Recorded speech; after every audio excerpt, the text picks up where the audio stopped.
আসসালামু আলাইকুম। হ্যালো বন্ধুরা, যদি আপনি অ্যাসিডিটি, হার্টবার্ন বা আলসারের সমস্যায় ভুগছেন তাহলে আপনি একা নন। এগুলি জ্বালাপোড়া, ফোলাভাব এবং অস্বস্তি সৃষ্টি করে।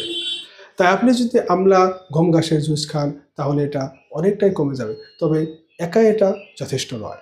তাই আজকের ভিডিওতে প্রমাণিত উপায়গুলো নিয়ে কিছু আলোচনা করব। তো ভিডিওটি প্রথম থেকে শেষ পর্যন্ত দেখুন, লাইক, শেয়ার, সাবস্ক্রাইব আর বেল আইকনটা টিপুন।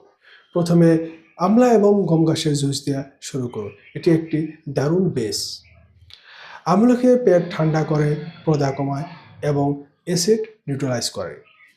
আর গম ঘাসে শরীরকে অ্যালকালাইন করে আর পেটকে সুস্থতা প্রদান করে। তাই প্রতিদিন 20 to 30 ml জলের সাথে মিক্স করিয়া খান। তারপর হলো আপনি তাজা বাঁধাকপি ব্লেন্ড করে জুস বানিয়ে 100 to 200 ml প্রত্যেক দিন আপনি খান। এখানে ভিটামিন ইউ থাকে, যেটা নাকি আপনার পেপটিক আলসার ভালো করতে সাহায্য করে। তারপর হলো ডিসিএল লিকুইরাইস, যেটাকে আমরা এসটির মধ্যে বলি। এটা আপনি চিবিয়ে খান।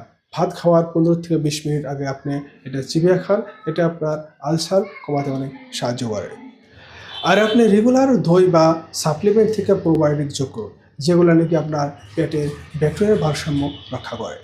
আর মশলাযুক্ত খাবার, তেল, অ্যালকোহল, ক্যাফিন এগুলো আপনি এড়ান। আর আপনি জল পর্যাপ্ত পরিমাণে খান, ছোটো ছোটো খাবার খান, আর রাত্রেও আপনি দেরি করে খাবার না। তা আজ থেকে আপনি এই 2-3টা উপায় একসঙ্গে অবলম্বন করুন, যেমন আমলা গম ঘাসের জুস, ক্যাবেজ জুস আর যষ্টি মধু খাবার আগে আপনি চিবান। আশা করি সবাই এতে উপকৃত হবেন। নেক্সট ভিডিওতে আবার দেখা হবে। আজকের জন্য বিদায় নিচ্ছি। ধন্যবাদ।